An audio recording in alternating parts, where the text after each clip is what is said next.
नाज़रीन अस्सलाम वालेकुम। सियासत टीवी के खुसूसी प्रोग्राम खास खबरें में आपका खैर मकदम है। मैं मोहम्मद रियाज अहमद और मेरे साथी सैयद इस्माइल ज़बीउल्लाह। अस्सलाम वालेकुम। बहरहाल नाज़रीन, जहाँ तक खबरों का सवाल है, आप अच्छी तरह जानते हैं कि हम मुकामी, इलाकाई और कौमी सतह की खबरों के साथ साथ इंटरनेशनल लेवल पर जो तब्दीलियाँ हो रही हैं या वाक़यात पेश आ रहे हैं उस बारे में आपको वाकिफ़ करवाते हैं और ताज़ा खबरें आपके सामने पेश करते हैं।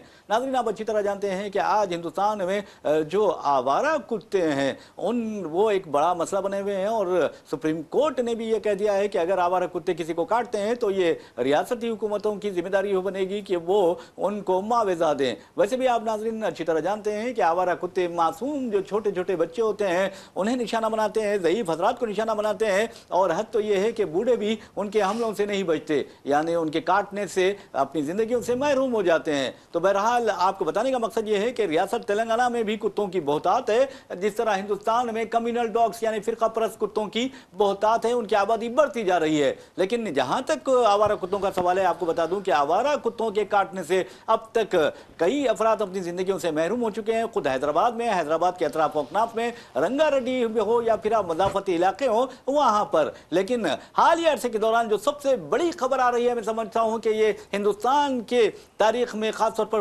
कुत्तों पर मजालिम की सबसे बदतरीन खबर होगी। और आपको ये बताना जरूरी है कि रियासत तेलंगाना में कम से कम 500 कुत्तों को जहरीले टीके देते हुए, जहरीले इंजेक्शन देते हुए हलाक कर दिया गया है। इस सिलसिले में 15 अफराद से पूछताछ की जा रही है, उनकी तफ्तीश की जा रही है। और आपको यह भी बता दूं कि इन 15 अफराद में 7 सरपंच भी शामिल हैं। तो इसका मतलब यह हुआ कि सरपंच के जो हालिया इंतखाबात हुए हैं उसमें वाज़े तौर पर इन सरपंचों ने वादा किया था कि अवाम का आवारा कुत्तों से छुटकारा दिलाएंगे। काश हिंदुस्तान में भी कोई पॉलिटिकल पार्टी ऐसी आती, काश हिंदुस्तान में कोई ऐसा पॉलिटिशियन आता जो ये कहता कि मैं फिरका परस्त कुत्तों से हिंदुस्तान को आज़ादी दिला दूंगा, हिंदुस्तान में आवारा जो कुत्ते हैं यानी फिरका परस्त कुत्ते हैं उनसे हिंदुस्तान को पाक कर दूंगा। तो बहरहाल अच्छा फार्मूला मैं समझता हूं कि मिल गया है। अब देखना है कि फिरका परस्त कुत्तों का क्या होता है। लेकिन हम इन कुत्तों की बात करते हैं जिनकी वफादारी के बारे में कई कहानी किस्से हम पढ़ते रहते हैं। तो बहरहाल नाज़रीन, आवारा कुत्तों के बारे में यह खबर तेलंगाना से आ रही है और यह कहा जा रहा है कि अब तक 500 कुत्तों को जहरीले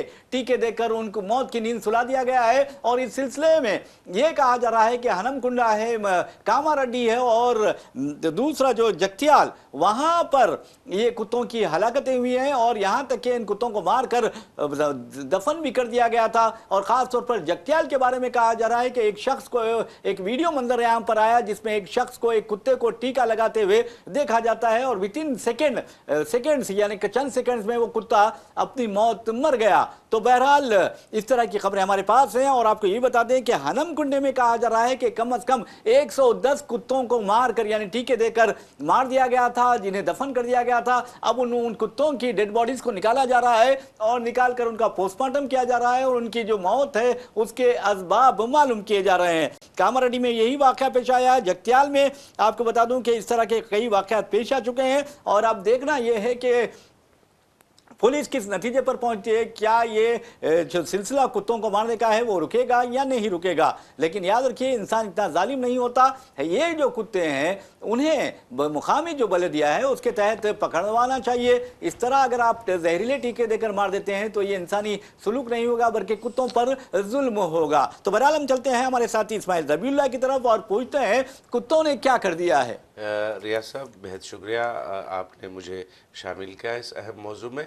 मैं यहाँ पर यही कहूँगा कि देखिए, मैं ये ऐसे इस बात के, अगर मैं जो बोल रहा हूँ और ये इस बात की मतलब ये वो नहीं करता, तायद नहीं करता कि जो वाक़या पेश आया वो हक बजानिब है।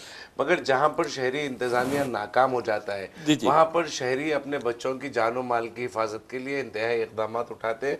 वो इंतहाई इक़दाम का एक हिस्सा जो है ये भी है। और कई मुकामात पर हमने देखा है जहाँ पर अगर कोई शख्स अपने घर की जिम्मेदारियों को पूरा करने में नाकाम हो जाता है तो वो खुदकशी कर लेता है, अपने आप को फांसी लगा लेता है।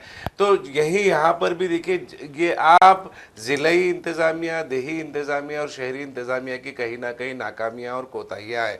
आप देखिए, सुप्रीम कोर्ट में आवारा कुत्तों के ऊपर बहस होती है, बहस होती है, बाज़ाब्ता मुकदमा चलता है, मुकदमा चलने के बाद फिर एक फैसला आता है। जी। लेकिन वो सियासी कुत्ते जिनका हम अक्सर जिक्र करते हैं, हालांकि वो सियासी कुत्ते नहीं है, क्योंकि कुत्ते में वफादारी होती है, ये वफादार नहीं है। ना किसी सियासी जमात के ये वफादार होते हैं नफरत फैलाने वाले, ना ये मुल्क के वफादार हैं। तो कुत्तों का जो हमेशा ताल्लुक है वफादारी से रहा है। और तीसरी अहम बात यह है कि अजलाओं में ख़ास तौर पर देही इलाकों में जिनका हन्नमकुंडा, जगतियाल वगैरह का, वरंगल वगैरह का अपने वाक़यात को कोट किया है। यहाँ पर हमने मुतअद्दिद वीडियो इस खुसूस में देखे हैं कि जो झुंड होता है आवारा कुत्तों का, वो मासूम बच्चों को निशाना बना रहा है, खवातीन को निशाना बना रहा है।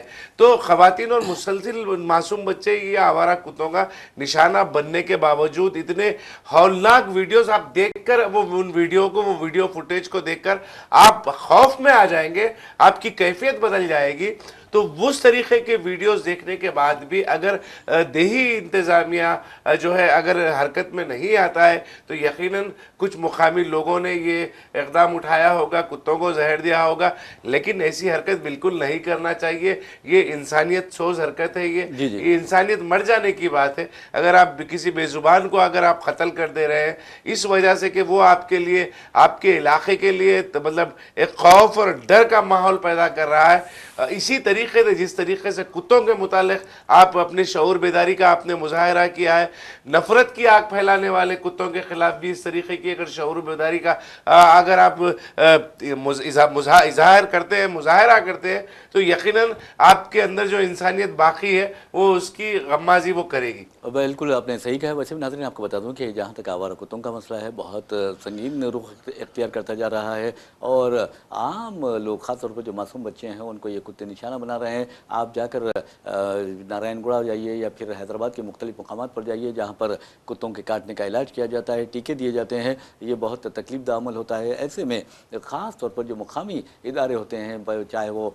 पंचायत के इदारे हों या बल्दियात हों, उनका ये फ़र्ज़ बनता है कि इस तरह के ख़तरे पर काबू पाने के लिए बहुत ही एहतियात के साथ इक़दाम करें। अगर अब आवाम इस तरह के इक़दाम करेगी, ख़ुद कुत्तों को टीके देगी जहरीले, और वो वहीं पर ढेर हो जाएंगे, तो आप अंदाज़ा कीजिए कि ये बहुत ही ख़तरनाक रुझान है। हो सकता है कि आज कुत्तों को ये टीके दिए जा रहे हैं, कल इंसानों को भी ये कत्ल के लिए ये टीके दिए जा सकते हैं। वैसे भी आपको बता दूँ कि पोटाशियम साइनाइड का मामले में ये कहा जाता है, नीला तोता जिसे कहा जाता है ना ज़बी साहब, तो आपको बता दूँ कि ये बहुत ही ख़तरनाक होता है। अक्सर ये कहा जाता था कि जो इंतहा पसंद होते हैं, जो एजेंट्स होते हैं मुख्तलिफ खुफिया एजेंसियों के या फिर नेक्सलाइट्स होते हैं, वो अपने पास पोटाशियम साइनाइड्स की टैबलेट्स रखते हैं, और अगर उन्हें गिरफ्तार किया जाता है तो वो खुद अपनी यानी वो गोलियां खा लेते हैं, और फिर आप ये नहीं बता सकते कि वो ज़्यादा देर तक ज़िंदा रहेगा, बल्कि विद इन सेकेंड्स में आप डेथ हो जाती है जो पोटाशियम साइनाइड इस्तेमाल करता है। खुद हैदराबाद के एक नौजवान ने सारी दुनिया में ये कारनामा अंजाम देने की कोशिश की थी कि पोटाशियम साइनाइड का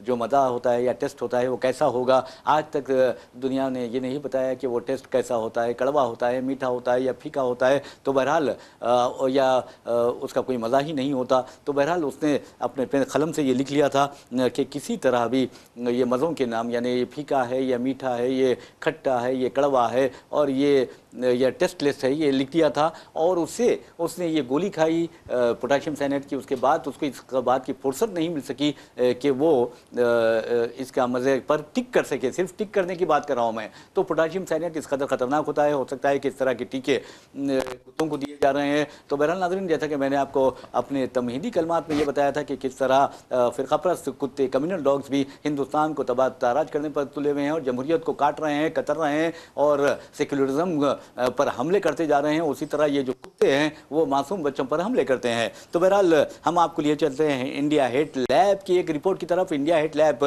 जो कि अमरीकी रिसर्च ग्रुप है, तो उसने अपनी एक रिपोर्ट जारी की है जिसमें कहा गया है कि साल 2025 में हिंदुस्तान में अक़लियतों के खिलाफ तकरीबन 1318 नफरत अंगेज़ यानी वाक़यात पेश आए हैं, उन पर हमलों के वाक़यात पेश आए हैं, उनके साथ इम्तियाज़ी सलूक के, जानिबदारी के वाक़यात पेश आए हैं। और आपको ये बता दें कि 2024 में ये वाक़यात तकरीबन 1165 तीन वाक़यात की तादाद और 2023 में उससे कम थी। लेकिन 2025 में ये हालात ऐसा लगता है कि बहुत ज़्यादा ख़राब हो गए हैं। और इंडिया हेट लैब का दावा है कि मोदी हुकूमत जो है वो इस तरह के वाक़यात पर काबू पाने में नाकाम हो गई है, जबकि हकीकत ये है कि मोदी हुकूमत के बारे में सब जानते हैं, योगी हुकूमत के बारे में, या हिमंता बिस्वा शर्मा की जो हुकूमत है, या बीजेपी के ज़ेर इक़्तिदार रियासतें हैं, वहाँ जिस तरह मुसलमानों के साथ, अक़लियतों के साथ, ख़ासतौर पर मुसलमानों और ईसाइयों के साथ जिस तरह का सलूक रवा रखा जा रहा है, वो इंतहाई ख़तरनाक है। और मैं समझता हूँ कि जैसा कि हमने आपको पहली खबर कम्युनल यानी कुत्तों के को जहर देने या कुत्तों को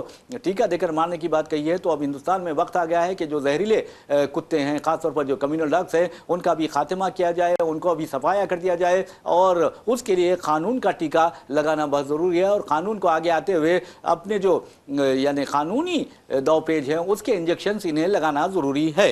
तो बहरहाल हाँ, आप ये बताइए इस्माइल ज़बीउल्लाह साहब के 2025 में जो वाक़यात पेश आए हैं मुसलमानों के और अक़लियतों, दिगर अक़लियतों के ख़िलाफ़ यानी हमलों के, नफ़रत अंगेज़ वाक़यात के, तो इसके लिए कौन ज़िम्मेदार है? यकीनन देखिए, वो नफ़रत अंगेज़ तकारीर उसके ज़िम्मेदार हैं। जो इंडिया हेट लैब की जो रिपोर्ट में ये मंजर आम पर आए, ये 1300 ऐसे वाक़यात हैं हेट स्पीच के जिसमें दर्ज किए गए। देखिए आप, एक अमेरिकन कंपनी, एक इदारा है, वो इदारा ये डॉक्यूमेंट कर रहा है रियाज साहब, और ये हिंदुस्तान में एक रियासत से नहीं 21 रियासतों से उन्होंने ये पूरा डेटा अपने पास जमा किया है। वो 21 रियासतों के डेटा के मुताबिक जो है उन्होंने जो है centre for the study of organised hate, ये इसकी बुनियाद पर उन्होंने पूरी तफसीलात जमा की है। 1300 वाक़यात यहाँ पर पेश आए, और इसके लिए हम यकीनन जिम्मेदार समझेंगे रियासती और कौमी इंतजामिया हुक्मरानों को, इसके लिए जिम्मेदार समझेंगे।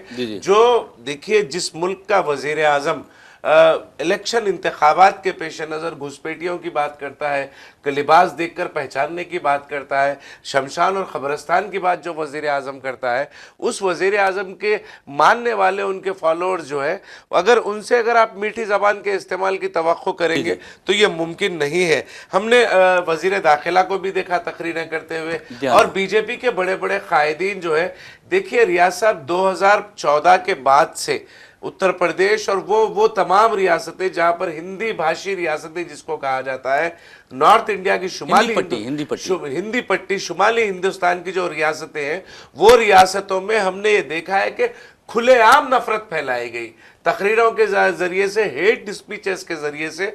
अब देखिए, कर्नाटका में कांग्रेस गवर्नमेंट ने एंटी हेट स्पीच बिल लाया, मगर अब उसके खिलाफ में बीजेपी के कायदीन जो है उन्होंने गवर्नर से मुलाकात की। हमारे पास रियासत में भी एंटी हेट स्पीच बिल लाया जाने वाला था, मगर किसी वजह से शायद रुक गया है। कि यकीन है कि वो जो है, अब जो बजट इजलास शुरू होने वाला है असेंबली का और काउंसिल का, उसमें वो पेश किया जाएगा, उसको मंजूर कराया जाएगा, नोट के लिए गवर्नर के पास उसको भेजा जाएगा। मेरी जानकारी के मुताबिक मैं ये बात कह रहा हूँ। लेकिन वो रियासतें जहां पर बीजेपी बरसरे इख्तिदार है, वहां पर जो है मुसलसिल ये हेट स्पीचेस के वाक़यात हो रहे हैं, नफरत अंगेज तकारीर की बातें हो रही है, भड़काऊ भाषण दिए जा रहे हैं। वो भड़काऊ भाषण इस कदर वो कशीदा हो जा रहे हैं, इससे इस कदर वो हसास हो रहे हैं, तो वहां पर फिरके वाराना फसादात यकीनी 1 या 2 रोज में वहां पर रोनुमा भी हो रहे हैं। तो ये तमाम जराइम की जो जड़ है, वो जड़ जो है हमारी मुल्क की क़यादत है। और वो जो मतलब जिनके मानने वाले बीजेपी के अराकीन असेंबली हो या अराकीन पार्लियामेंट हो या फिर कोई लीडर हो, अगर इस किस्म की नफरत अंगेज तकरीर करता है तो उस पर लगाम कसने वाला कोई नहीं है।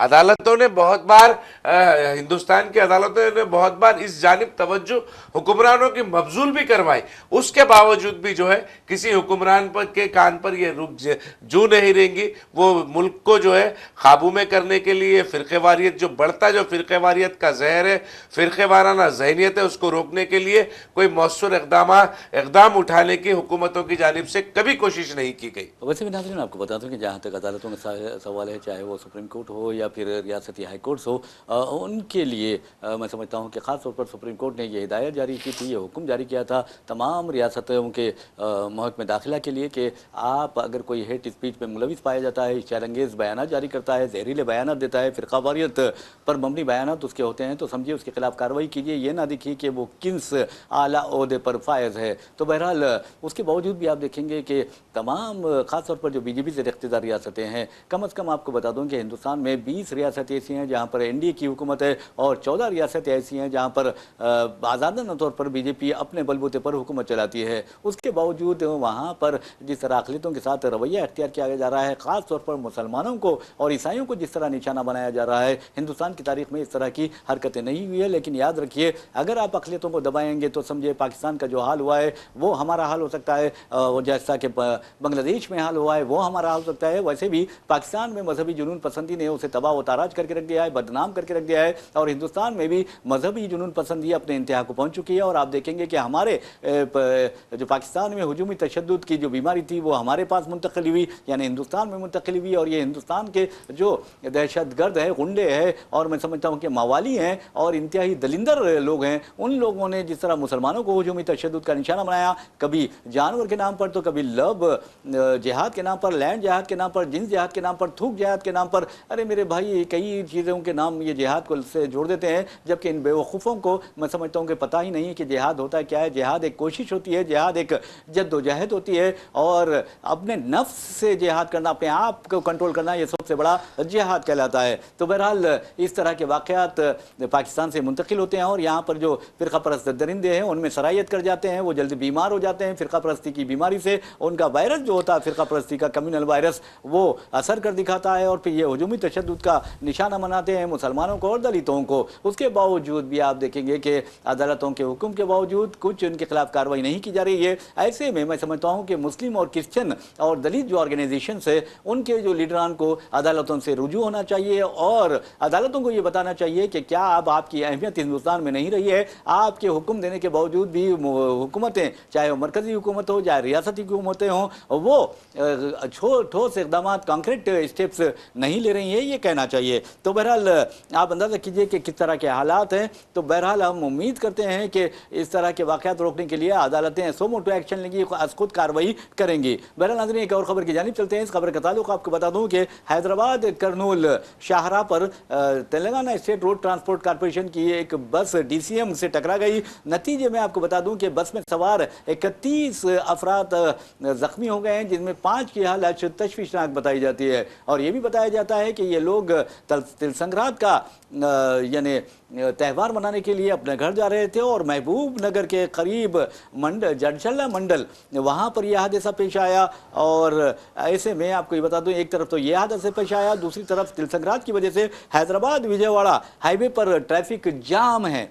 यकीनन ये त्यौहार जो है संक्रांति है, यहाँ पर बहुत सारे सेटलर्स हैं, गैर तेलंगाना के लोग हैं, आंध्रा से जो लोग हैं यहाँ पर मुलाजिमतें कर रहे हैं, खानगी मुलाजिमतें कर रहे हैं और कारोबार कर रहे हैं, वो लोग यहाँ पर संक्रांति के मौके पर, ये संक्रांति के मौके पर जो है वो अपने अपने आबाई मुकामात को जाते हैं। उसी वजह से पिछले 5 दिनों से हैदराबाद और विजयवाड़ा शाहराह जो है वो ट्रैफिक की वजह से बहुत मसरूफ़ तरीन शाहराह बनी हुई है फ़िलहाल।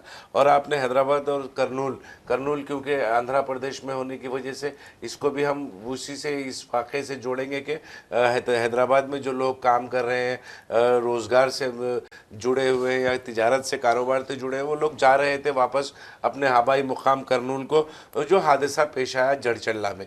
यहाँ पर सबसे अहम बात यह है रियाज साहब, हम बारहा जब कभी भी इस किस्म का वाक़या पेश आता है, हादसा होता है, सड़क हादसा होता है, तो हम उस हादसे के हवाले से ये बात करते हैं कि रोड सेफ्टी क़वानीन को सख्त करना चाहिए।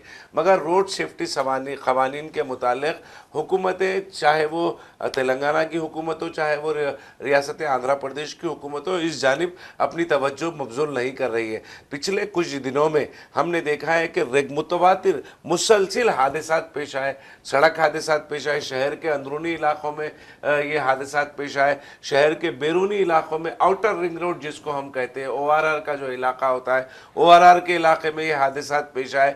लेकिन उन हादसात को रोकने रोकने के लिए जो इक़दामात की ज़रूरत होती है, जो निगरानी, जो निगहदाश्त होती है सड़कों की, वो जो है रियासती हुकूमत कहीं ना कहीं वहाँ पर नाकाम हमें दिखाई दी है। हालिया दिनों में मैं एक वीडियो देख रहा था, जी, जी। स्टेट रोड ट्रांसपोर्ट मिनिस्टर जो हमारे पूनम प्रभाकर हैं, वो हेलमेट पहनकर और कार में बैठकर जो है डेमो दे रहे थे आवाम के लिए कि इस तरीके से आप गाड़ी चलाएं तो हादसात नहीं होंगे। वो जो डेमो देने के बजाय अगर नए क़वानीन, नए क़वायद जो लागू अगर करते हैं रियासत में रोड एंड सेफ्टी के, तो उससे बहुत ज़्यादा जो है हादसात को हम रोक सकते हैं। और पहली चीज़ ये है कि हुकूमतों को चाहिए कि वो जो बर्ख रफ्तारी से ORR और जो हाईवेज पर गाड़ियाँ चलाई जाती है, ख़ास तौर पर ये जो ये टूर्स एंड ट्रैवल्स की गाड़ियाँ होती है, जो हादसे का बहुत ज़्यादा शिकार हो रहे हैं पिछले कुछ दिनों से, वो जो पैसेंजर जो बसेस होती है, वो पैसेंजर बसेस पे सख्त नगर निगरानी करनी चाहिए, उनके ऊपर सख्त कड़ी नज़र रखना चाहिए। एक स्पीड की जो एक लिमिट है हाईवे पर, ख़ास तौर पर अगर स्पीड की लिमिट अगर तयन कर दे उसका, तो हादसात में कमी आ सकती है और जानी और माली नुकसान भी बहुत कम हो सकता है इससे। जी जी, पहले नाज़रीन अब इंटरनेशनल लेवल पर जाएंगे और आप अच्छी तरह जानते हैं कि इंटरनेशनल लेवल पर यानी आलमी सतह पर एक ही खबर है जिसकी धूम है, एक ही खबर है जिसने सारी दुनिया में हलचल मचा रखी है और दुनिया को तबाही व बर्बादी के दहाने पर भी खड़ा कर सकती है। लेकिन बहुत अच्छी बात यह है कि इसराइल और अमेरिका ईरान में जो चाहते थे वो नहीं हो रहा है। ये खबर ईरान से आ रही है और आपको बता दूँ कि इसी दौरान ट्रंप के जो नुमाइंदे खुसूसी हैं, ट्रंप के नुमाइंदे खुसूसी जो हैं शाह ईरान के जिलावतन जो बेटे हैं रज़ा पहलवी, उनसे उनकी मुलाकात हुई है और उस बारे में ये कहा जा रहा है कि ये मुलाकात इसलिए हुई क्योंकि ईरान में जिस तरह के मुजाहरे हो रहे थे अब वो मुजाहरे मुआफ़िक हुकूमत मुजाहरों में तब्दील हो चुके हैं और जो ईरान अमेरिका या इसराइल की ईमा पर एहतजाजी मुजाहरे कर रहे थे वो खौफ के मारे अपने घरों में दाखिल हो गए हैं, यानी अपने बिलों में दाखिल हो गए हैं। ये भी कहा जा रहा है कि इसके लिए सबसे अहम बात ये रही कि जुमेरात के दिन 25 मसाजिद को जलाया गया था और वहाँ जो बारगाह होती है इमाम बारगाह, उसे भी नजर आतिश किया गया था, जिसके बाद ईरानियों में खौफ यानी ईरानियों में बरहमी की लहर दौड़ गई अमेरिका के ताल्लुक से, इसराइल के ताल्लुक से और एहतजाजी मुजाहिरीन के ताल्लुक से, और फिर वो सड़कों पर आ गए। नतीजे में ये जो नाराज़ अराकिन थे जिन्हें मोसाद की तायद हासिल थी वो पनाह लेने पर मजबूर हो गए हैं और वो अपने मैदानों से यानी एहतजाजी मुजाहिरों से भागने लगे हैं। तो बहरहाल नाज़रीन आप अंदाज़ा कीजिए कि ईरान में कहा जा रहा है कि मुआफ़िक हुकूमत मुजाहिरीन का जोर चल रहा है और अमेरिका और इसराइल मुर्दाबाद के नारे गूंज रहे हैं, अमेरिका डेथ टू इसराइल के नारे लग रहे हैं। लेकिन एक बात ये कही जा रही है कि ट्रंप के जो नुमाइंदे हैं विटकोफ, उन्होंने रज़ा पहलवी से मुलाकात की है और ये भी कहा जा रहा है कि रज़ा पहलवी को ये कहा जा रहा है कि आप ईरान जाएं और मोसाद जो है वो आपकी हिफाजत करेगी, मोसाद आपका तहफ़्फ़ुज़ करेगी। लेकिन ऐसा लगता है कि अमेरिका और इसराइल रज़ा पहलवी को अपने नापाक अज़ाइम की तकमील के लिए बली का बकरा बनाने वाली है और अगर रज़ा पहलवी ईरान जाते हैं तो समझिए फिर उनका नाम भी मरहूमिन की फहरिस्त में आ सकता है। तो बहरहाल नाज़रीन आपको बता दूं कि अमेरिका ये चाह रहा है कि किसी ना किसी तरह ईरान में हुकूमत तब्दील कर दी जाए और अपने मसाइल की यानी अपने जो मकासद है उसकी तकमील की जाए। तो बहरहाल आपको बताना ये ज़रूरी है कि किस तरह अमेरिका और इसराइल ईरान में खेल खेल रहे हैं। लेकिन अच्छी बात ये हुई है कि ये भी दावा किया जा रहा है कि 2500 से ज़ायद लोग मारे गए हैं, लेकिन उसमें 100 सिक्योरिटी फोर्सेस के अरकान भी है। तो ऐसे में यही कहा जा रहा है कि इसराइल और अमेरिका ईरान के तेल के कुओं पर या तेल के ज़खायर पर नज़र रखे हुए हैं, कुदरती वसाइल पर नज़र रखे हुए हैं। उन्हें पूरी उम्मीद थी कि ईरान में इनकलाब बर्पा हो जाएगा जिस तरह 1979 में इस्लामी इनकलाब बर्पा हुआ था। लेकिन अब ये अमेरिका और इसराइल के लिए मायूस कुन बात हो गई है। इसी दौरान ये भी कहा जा रहा है कि ईरानी सिक्योरिटी फोर्सेस ने, इंटेलिजेंस इदारों ने कई मुकामात पर दावे किए जहां उन्हें कई घरों से अमरीकी साख्ता और इसराइली साख्ता मवाद यानी धमाका खैज मवाद और हथियार बरामद हुए हैं। तो ये बहुत अच्छी बात है कि कई ईरानियों यानी मोसाद के एजेंटों को पकड़ा गया और उन्हें फांसी भी दे दी गई है और ट्रंप परेशान हो गए हैं। ट्रंप ने अब धमकी दी है कि अगर तुम एहतजाजी मुजाहिरीन को, उनको पता है कि ये जो जो फांसियां दी जा रही है वो एहतजाजी मुजाहिर नहीं बल्कि मोसाद के एजेंट्स हैं। और ये भी कहा जा रहा है कि तुर्की की जो इंटेलिजेंस एजेंसीज है उन्होंने ईरान की बहुत मदद की है। ऐसे में मोसाद के कई एजेंट्स गिरफ्तार हुए और उन्हें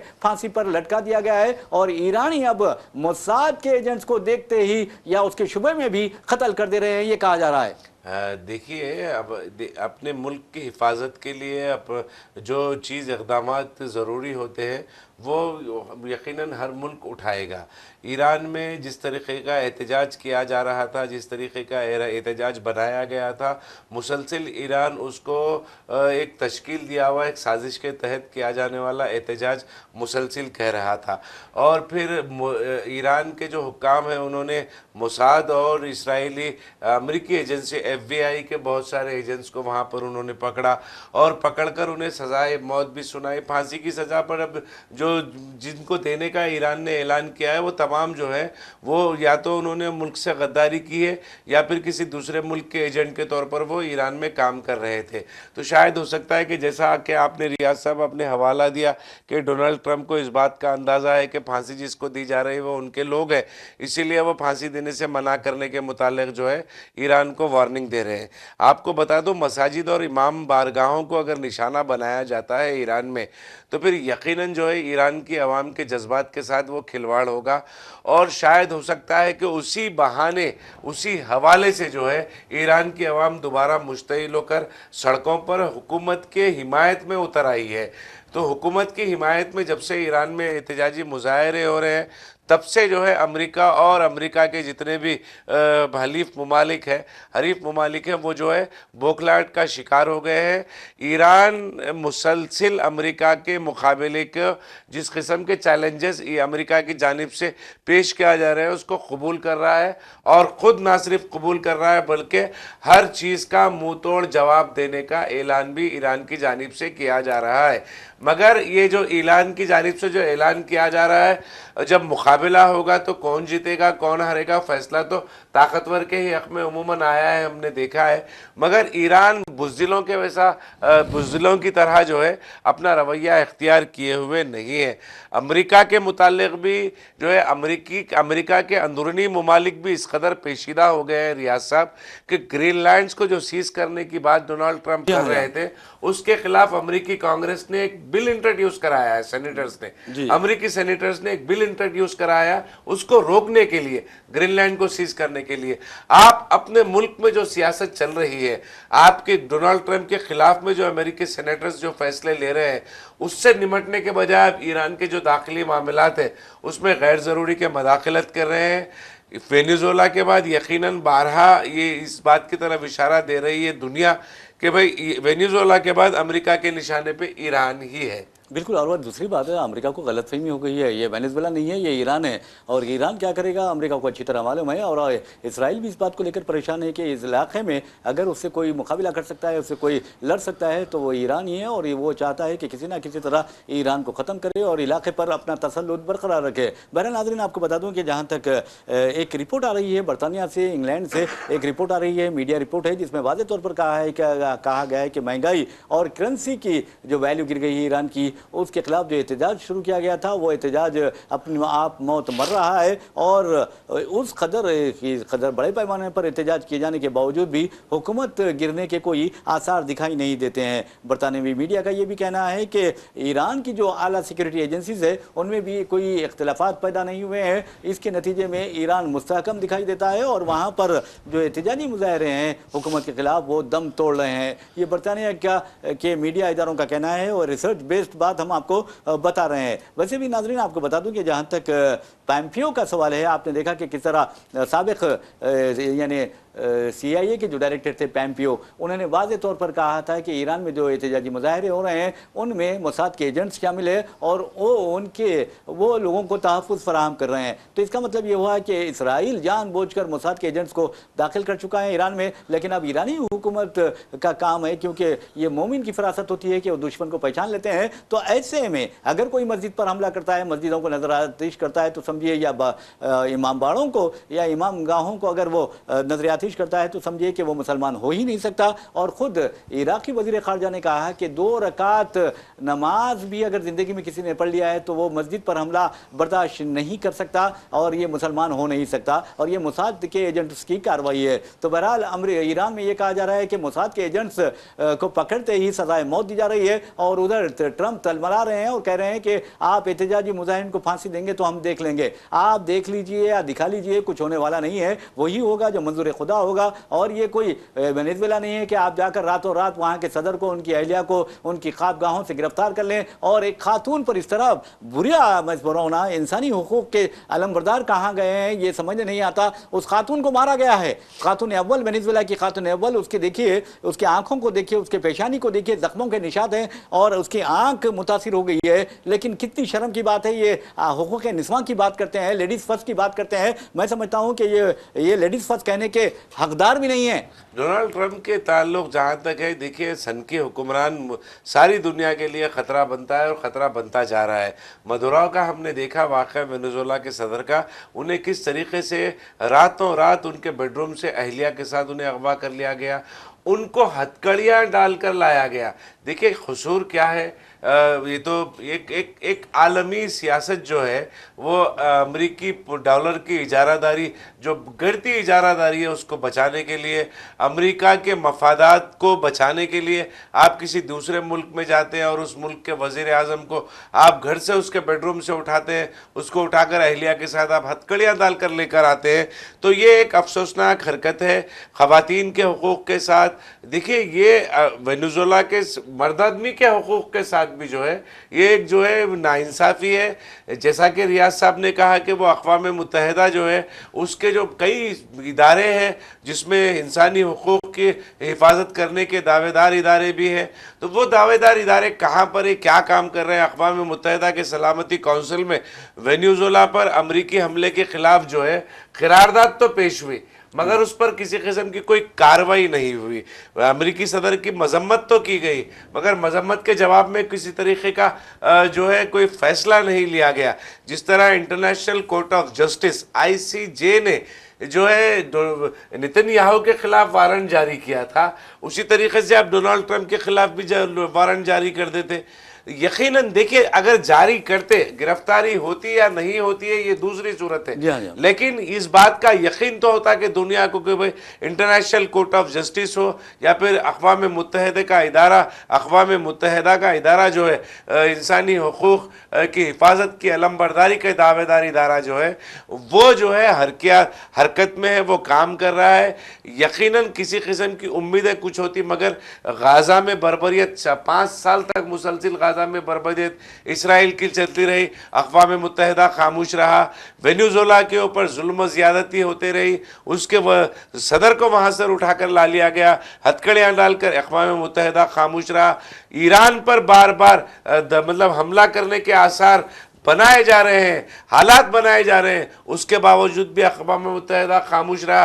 तो अक़वाम मुत्तहिदा की ज़रूरत क्या है? अक़वाम मुत्तहिदा इन तमाम चीज़ों को रोकने में अगर नाकाम होता है तो हमारी तो यही राय है कि अक़वाम मुत्तहिदा को तहलील कर दिया जाए। बिल्कुल करना भी चाहिए। अक़वाम मुत्तहिदा यानी कारकर्द नहीं रहा है और फ़ाल नहीं रहा है, तो ऐसे में अक़वाम मुत्तहिदा को तहलील करना बहुत ज़रूरी है। वैसे मैं नाज़रीन आपको बता दूँ कि जहाँ तक अमेरिका का सवाल है, अमेरिका ने पहले ही ऐलान कर दिया और कि वो अक़वाम मुत्तहिदा और दीगर जो तकरीबन 68 आलमी इदारे हैं या ऑर्गेनाइजेशंस है उनसे वो दस्तबरदार हो रहा है, उनकी रुकनीत ख़त्म कर रहा है, उनसे अपना ताल्लुक़ तोड़ रहा है। आप तोड़ लीजिए, लेकिन आप दूसरों के घरों पर नज़र रखने वाले कभी मैं समझता हूँ कि सुरखरू नहीं होते। और अमेरिका की एक तारीख़ रही है, 200 साल हो गया अमेरिका को आज़ादी मिले, और आप देखेंगे कि हालत जंग में है अमेरिका। हर वक्त वो दूसरे यानी कमज़ोर जो ममालिक हैं उन पर अपनी इजारादारी कायम करता है, मुसल्लत हो जाता है। अरे मेरे भाई, आप अपने घर में जो नेचुरल रिसोर्सेस है उस पर आप तवज्जो दीजिए, कुदरती वसाइल पर तवज्जो दीजिए,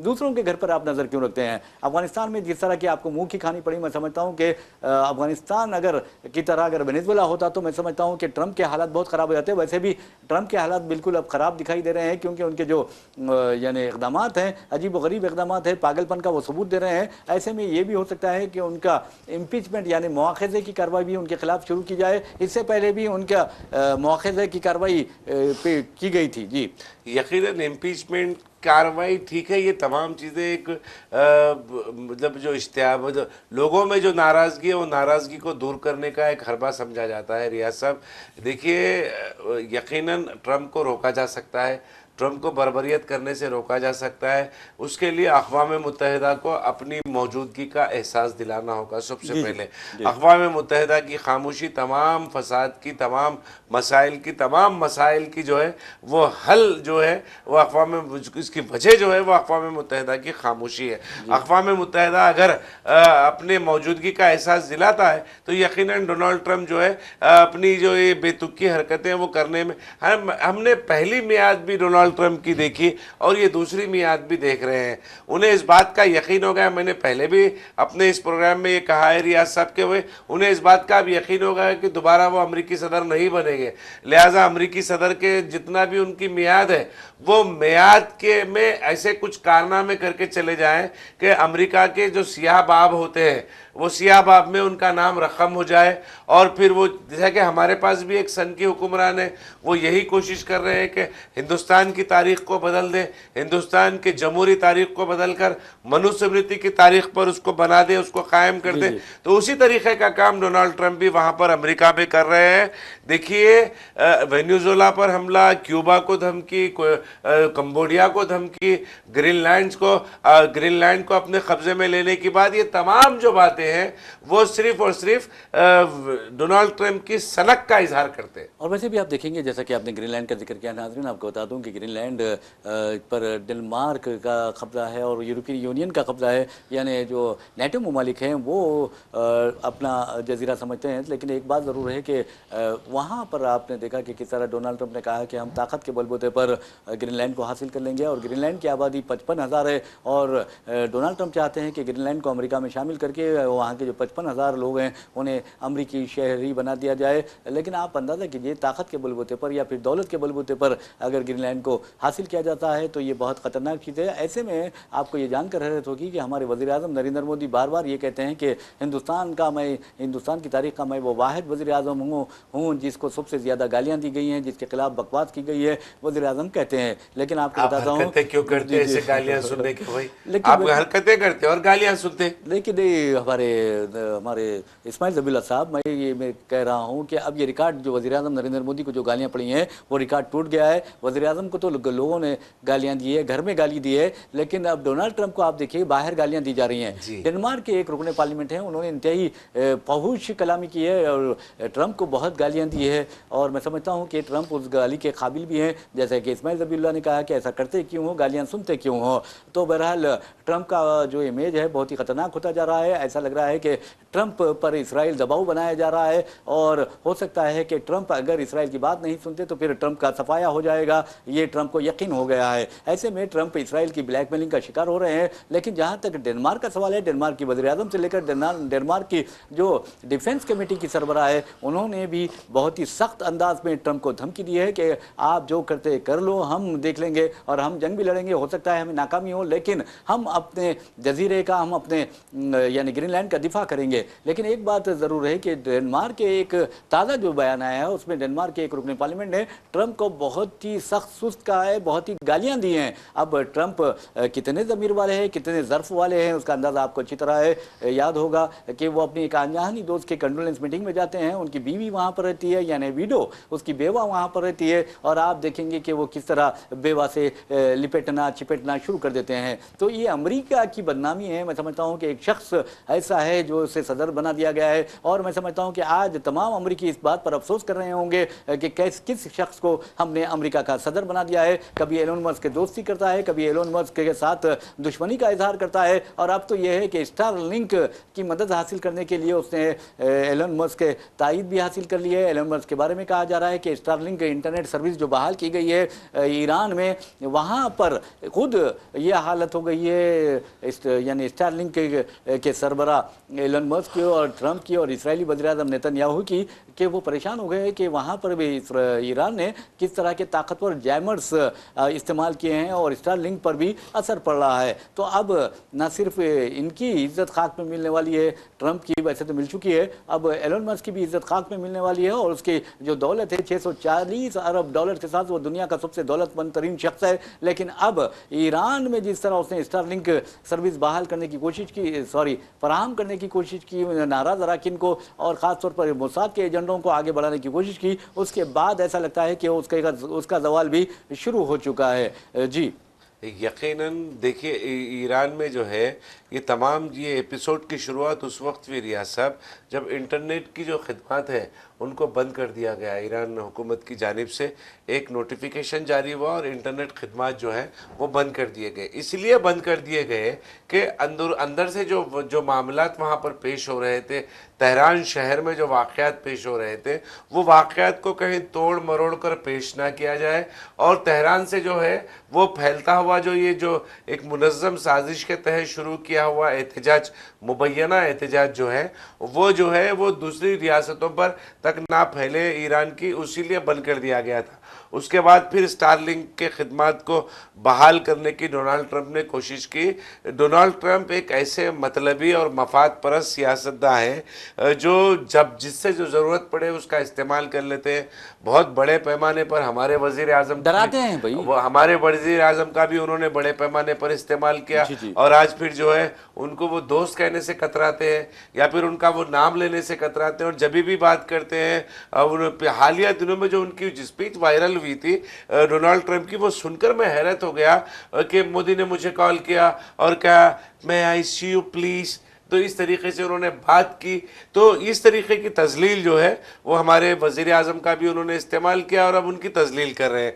तो जिस तरीके से डोनाल्ड ट्रंप को इलेक्शन जीतना था तो उन्होंने एलन मस्क की मदद हासिल की, 30 लाख की मदद हासिल की उन्होंने, उसके बाद फिर उनका जो स्टारलिंक है उसकी मदद हासिल की, और वो पूरा नेटवर्क जो है स्टारलिंक का, वो नेटवर्क का पूरा भरपूर फ़ायदा उठाया। और फ़ायदा उठाने के बाद जब जीत गए तो फिर उन्हें एक मुशीर भी बनाया इंफॉर्मेशन एंड टेक्नोलॉजी के महकमे में एलन मस्क को। मगर कुछ इस तरीके की नाइत्तेफाकियाँ आपस में पैदा हुई कि एलन मस्क उन्हें वो ओहदा छोड़ दिया, ओहदा छोड़कर वो हुकूमत से बाहर निकल गए और उन्होंने बाज़ाब्ता ऐलान किया, जैसा कि मुझे अच्छी तरीके से याद है जिस तरीके का ऐलान प्रशांत किशोर ने किया था उस मोदी के खिलाफ में, उसी तरीके का ऐलान जो है एलन मस्क ने जो है वो डोनाल्ड ट्रंप के खिलाफ में किया। नई पार्टी कायम की उन्होंने। हाँ, तो आपने ये एलन मस्क ने भी एक नई पार्टी कायम की, और फिर जनस्वराज। आप देखिए यहाँ पर क्रोनोलॉजी में समझाने की कोशिश कर रहा हूँ, ये अटेंशन डाइवर्शन टैक्टिक्स है, ये उन तमाम वो पीआर कंपनियों की, पीआर एजेंसीज की जो है कभी ना कभी किसी ना किसी वक्त जो है हुक्मरान जमात से वाबस्ता रहे, उसके बाद उनसे अलहदा हुए, अलहदा होकर भी वो हुक्मरान जमात को फायदा पहुंचाने का उन्होंने काम किया है। डर है, तो खौफ है। मैं यही समझूंगा कि डोनाल्ड ट्रंप हो या एलन मस्क हो, ये एक ही थैले के चट्टे बट्टे हैं। बिल्कुल आपने सही कहा नाज़रीन। एक और खबर की जानिब चलते हैं। उस खबर का ताल्लुक महाराष्ट्र से है। महाराष्ट्र में आपको बता दूं कि कल यानी 15 तारीख को आप देखेंगे कि किस तरह वहाँ के 29 बल्दियाती इंतखाबात होने वाले हैं, यानी कॉरपोरेशन के, और उसमें मुंबई पर सबकी नजरें लगे हुए हैं। इस वक्त उद्धव ठाकरे और राज ठाकरे के दरमियान इत्तेहाद हो गया है, लेकिन आपको बता दूं कि वहाँ पर जो बीजेपी और एनसीपी अजीत पवार के साथ साथ शिंदे ग्रुप का जो शिवसेना है वो मुत्तहिदा तौर पर मुकाबला कर रहा है, और इसमें असदुद्दीन अवैसी की जो एमआईएम है वो भी बीच में कूद पड़ी है। और अब देखना है कि उसका फ़ायदा किसको होता है, या बीजेपी को होता है, या फिर कांग्रेस के ज़रिए क़यादत जो इत्तेहाद है, उद्धव ठाकरे के ज़रिए क़यादत जो इत्तेहाद है उसे होता है। लेकिन एक बात ज़रूर है कि हालिया अरसे के दौरान कांग्रेस और एमआईएम ने जिस तरह बीजेपी की तायद की है, बीजेपी से हाथ मिलाया है बाज़ बल्दी इलाकों में, यानी ये बाज़ बल्दियात में, तो उससे बहुत ज़्यादा इस इत्तेहाद में दरार पड़ गई है, ये कहा जा रहा है। लेकिन एक बात ज़रूर है कि सबसे जो महंगा तरीन और सबसे यानी दौलतमंद तरीन कोई म्यूनसिपल कॉरपोरेशन है तो वो मुंबई म्यूनसिपल कॉरपोरेशन है, और उस पर कब्जे के लिए जान तोड़ कोशिशें की जा रही है। एक तरफ चीफ मिनिस्टर फडणवीस हैं और दूसरी तरफ जाके उद्धव ठाकरे हैं, और वो चाहते हैं कि किसी ना किसी तरह महाराष्ट्र की जो दिल कहा जाता है मुंबई म्यूनसिपल कॉरपोरेशन, उस पर कब्जा कर लिया जाए। लेकिन क्या पैसा और वहाँ पर जो इलेक्शन कमीशन है वो बीजेपी की मदद करेगा, या फिर जो मराठे हैं अपने मराठे होने का एहसास दिलाएंगे?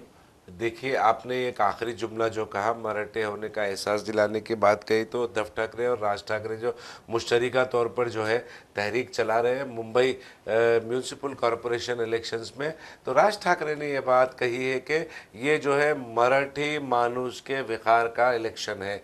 इस तरीके से दोबारा जो है वो अपने जो छोड़े हुए ट्रैक पर राज ठाकरे की और जो उद्धव ठाकरे की जो शिवसेना है वो जो है अपने छोड़े हुए ट्रैक पर फिर वापस जाने का काम कर रही है। वहाँ पर लिसानी बुनियाद पर लोगों को वर्गलाने का और लोगों को अपनी जानिब राग़िब करने का काम दोबारा शिवसेना ने शुरू किया है राज ठाकरे के साथ मिलने के साथ ही। आपने MIM, कांग्रेस और बीजेपी के इत्तेहाद की बात कही, ये भी इत्तेहाद हुआ था अकोट में। अकोट में वहाँ पर जो है वो जो है उन्होंने अपना जो है काउंसिलर अपने इत्तेहाद के साथ जो है अपनी हुकूमत जो अकोट म्यूनसिपल कॉरपोरेशन में अपनी हुकूमत बनाई है, अपना इक़्तिदार कायम किया है अकोट में।